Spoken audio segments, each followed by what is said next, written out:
오늘 우리에게 주신 하나님의 말씀은 요한계시록 17장 1절로 6절 말씀입니다. 요한계시록 17장 1절로 6절입니다. 다 찾으셨으면 한 절씩 교독하겠습니다. 제가 먼저 1절을 봉독해 드리겠습니다. 또 7 대접을 가진 7 천사 중 하나가 와서 내게 말하여 이르되 이리로 오라. 많은 물 위에 앉은 큰 음녀가 받을 심판을 내게 보이리라. 땅의 임금들도 그와 더불어 음행하였고 땅에 사는 자들도 그 음행의 보도에 취하였다 하고 곧 성령으로 나를 데리고 광야로 가니라. 내가 보니 여자가 붉은빛 짐승을 탔는데 그 짐승의 몸에 하나님을 모독하는 이름들이 가득하고 7 머리와 10 뿔이 있으며 그 여자는 빛 붉은빛 옷을 입고 금과 보석과 진주로 꾸미고 손에 금잔을 가졌는데 가증한 물건과 그의 음행에 더러운 것들이 가득하더라. 그의 이마에 이름이 기록되었으니 비밀이라 큰 바벨론이라 땅의 음녀들과 가증한 것들의 어미라 하였더라. 또 내가 보매 이 여자가 성도들의 피와 예수의 증인들의 피에 취한지라. 내가 그 여자를 보고 놀랍게 여기고 크게 놀랍게 여기니. 아멘.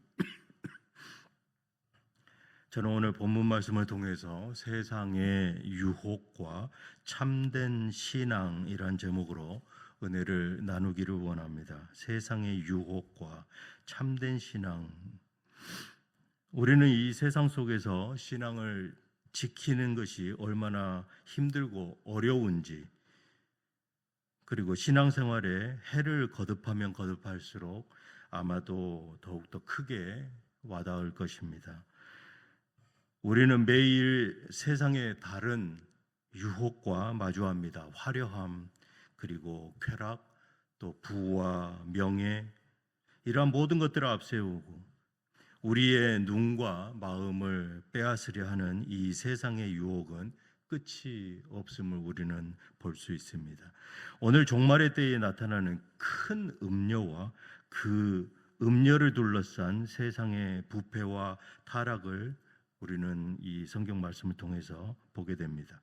화려하고 매력적인 그러한 겉모습에 감춰진 그러한 참담한 참혹한 그런 실체를 드러내는 것이죠. 17장 1절로 6절 본문에서는 이 사도 요한이 큰 음녀가 받을 심판을 보라고 천사의 말을 대신 전합니다. 1절 말씀입니다. 또 7 대접을 가진 7 천사 중 하나가 와서 내게 말하여 이르되 이리로 오라. 많은 물 위에 앉은 큰 음녀가 받을 심판을 내게 보이리라. 7 대접을 갖고 있던 그 천사들 중에서 한 천사가 사도 요한에게 분명하게 이렇게 얘기합니다. 내게 보이리라.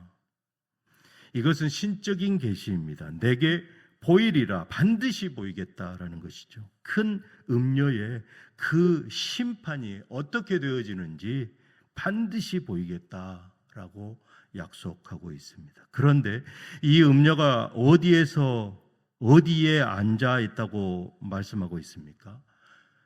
1절 말씀에 많은 물 위에 앉았다라고 기록합니다. 이 많은 물은 성경에서 백성과 무리와 열방과 방언들이라고 17장 15절에 설명하고 있습니다. 백성과 무리와 열국과 모든 방언들 그 위에 앉아 있다라고 얘기합니다.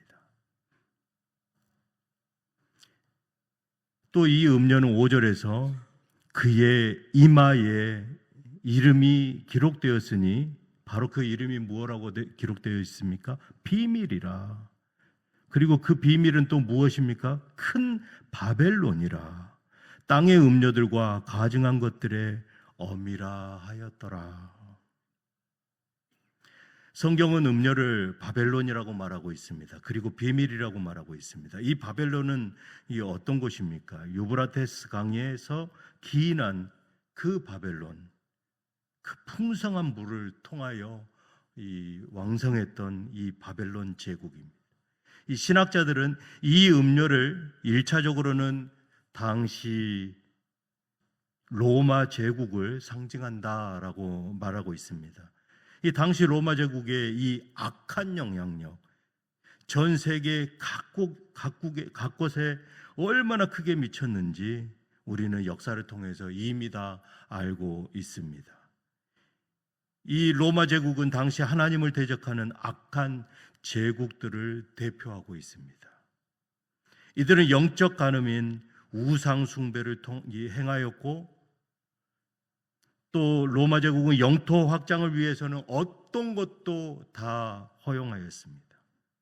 오직 영토적, 그리고 정치적, 그리고 경제적인 부흥만을 꿈꾸며 온갖 이방신과 우상 숭배를 받아들이고 물질과 쾌락 만능의 세계를 추구하였습니다. 수많은 영화들을 보면 아주 적나라한 그러한 모습들을 기록하고 있죠. 이 왕 앞에서 춤을 추는 그 시녀들과 음녀들이 온 몸에 이 걸치고 있던 옷들을 다 풀어헤치고 술과 이상한 것들 하면서 아주 음탕한 짓들을 합니다. 그게 로마 제국의 모습이었습니다. 실상입니다. 이들의 모습은 또 4절에 큰 음료를 통하여 생생하게 기록하고 있습니다. 4절입니다. 그 여자는 자줏빛과 붉은빛 옷을 입고 금과 보석과 진주로 꾸미고 손에 금잔을 가졌는데 가증한 물건과 그의 음행에 더러운 것들이 가득하더라. 그 음료는 세상적인 시각으로 볼 때 매우 부유하고 매력적이고 화려하게 보였을 것입니다. 당시에 가장 값비싼 것들의 색깔이 바로 그 자줏빛이죠. 이러한 자줏빛을 띠고 붉은빛을 띤 그 옷들로 온몸을 치장을 하고 또 금과 보석과 진주를 세공한 이 액세서리를 몸에 휘둘렀습니다. 그러나 이 외양은 사람들을 유혹하기 위한 그런 거짓된 모습이다라는 것이죠. 이들은 자신의 모습을 치장하기 위해서 수많은 돈들을 이곳에 사용합니다.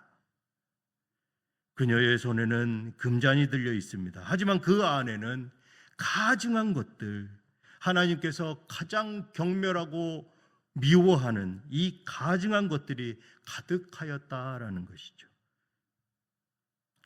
그녀의 음행에 더러운 것들 차고 넘치고 있습니다. 세상은 우리에게 그 금잔을 보여주면서 그것이 행복과 성공을 보장한다고 우리를 현혹하고 있습니다. 그러나 그 속은 종국엔 허무와 죄악으로 가득 차 있는 것이죠. 잠언에서는 이렇게 말합니다. 4장 23절에 무릇 지킬 만한 것보다 더욱 내 마음을 지키라. 이 마음이 어떤 마음이냐? 생명의 근원이 이에서 남이니라. 우리의 마음은 부와 성공 그리고 허무와 죄로 가득한 이 허상에 잡히지 말고 우리의 생각과 감정과 태도와 결정하는 모든 것들, 이것들을 우리의 마음에서 비롯되었기 때문에 이것은 바른 믿음과 바른 예배, 참된 예배를 통해서 마음을 지키라라고 잠언에서 우리에게 가르쳐주고 있습니다. 우리에게 외적인 화려함에 속지 말고 그 본질을 꿰뚫어 보라 라고 우리에게 지혜를 주시는 것이죠.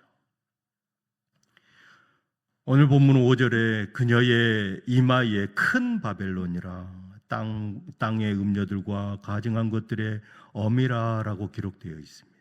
이 큰 음녀가 단순히 개인의 그러한 타락을 넘어서서 이제는 세상을 지배하는 악한 영향력들의 그 중심에 있다라는 것이죠.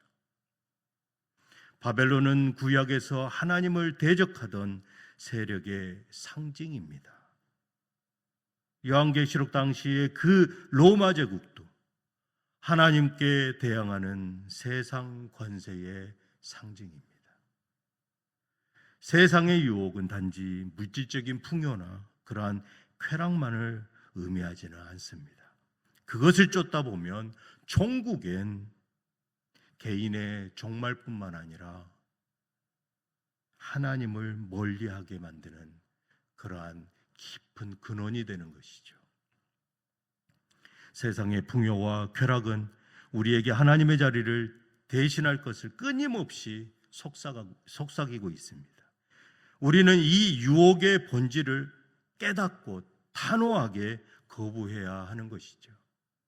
6절에서 사도 요한은 큰 음녀가 성도들의 피와 예수의 증인들의 피에 취했다라고 기록합니다. 이 2절과 연결되는데요. 땅의 임금들도 그와 더불어 음행하였고 땅에 사는 자들도 그 음행의 포도주에 취하였다.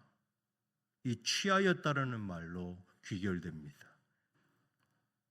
구약의 바벨론과 바벨론의 죄를 따른 세상에 속한 자들이 바로 이것을 따름으로써 음행의 포도주를 마셨다라는 것은 또한 이들이 성도의 피, 증인들의 피, 이 예수 그리스도를 따르는 자들의 그 피를 흘리게 했다라는 의미입니다. 무엇인가 취하게 되면 그들은 이렇게 얘기합니다. 나 안 취했어. 결코 나 취했어라고 자신을 인정하지 않는다라는 것이죠. 자신이 취했는지 안 취했는지를 자기 자신은 결코 판단할 수 없습니다.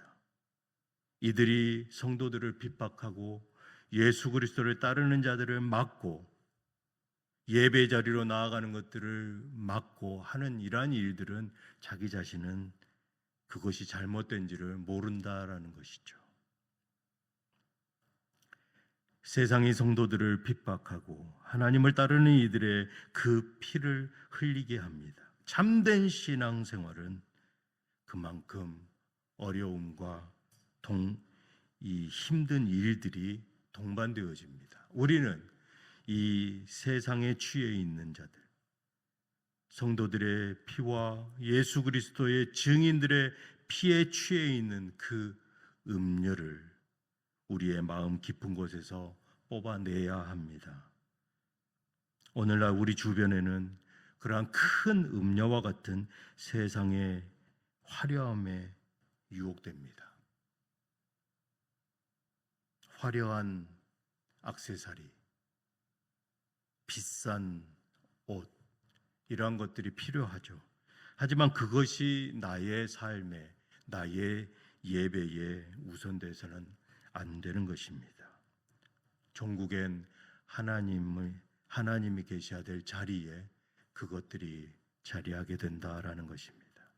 사랑하는 성도 여러분, 세상의 가치를 따르는 것이 아니라 하나님의 말씀을 기준으로 삼는 그러한 삶, 참된 믿음의 생활을 하시기를 주님의 이름으로 축복합니다. 잠언 31장 30절에 고운 것도 거짓되고 아름다운 것도 헛되나 여호와를 경외하는 여자는 칭찬을 받을 것이다 라고 말씀합니다. 성경은 두 여인을 대조적으로 말씀하고 있습니다. 큰 음료, 우리를 종국엔 죽음으로 몰고 가는 그 큰 음료와 또 19장 9절 말씀에 어린 양의 혼인잔치에 청함을 받은 자들은 복이 있도다. 이 복된 어린 양의 신부, 이러한 고귀한 여인과 대조적으로 말씀하고 있습니다. 잠언 31장에서 말씀한 이 외모의 화려한 세상에 속한 그러한 헛된 것들을 추구하는 그러한 여인이 아니라 오직 여호와를 경외하는 참된 믿음과 또 신앙을 가지면서 칭찬을 받는 그러한 고귀한 신부, 우리는 어떠한 삶을 선택해야 할까요? 하나님을 경외하는 삶, 그분의 말씀을 진정으로 따르는 참된 신앙의 삶을 살아가시는 그러한 어린 양의 신부와 같은 오늘 하루, 그리고 뉴장의 복된 모든 성도들 되시기를 주님의 이름으로 축복합니다. 기도하시겠습니다. 우리의 마음은 부와 성공, 허무와 죄로 가득한 세상에 사로잡히지 않게 하여 주시옵소서. 세상은 너무나 강하고 매혹적으로 보입니다. 그러나 오직 계시록은 우리에게 예수 그리스도께서 종국에 승리하신다는 것을 우리가 믿고 의지하게 하여 주시옵소서. 우리가 오직 예수 그리스도만을 믿고 의지하면서 성도의 참된 신앙과 믿음, 그리고 인내를 통하여서 하나님의 심판과 구원의 역사를 이루는 참된 도구로 우리를 사용하여 주시옵소서. 우리 주 예수 그리스도 이름으로 기도드리옵나이다. 아멘.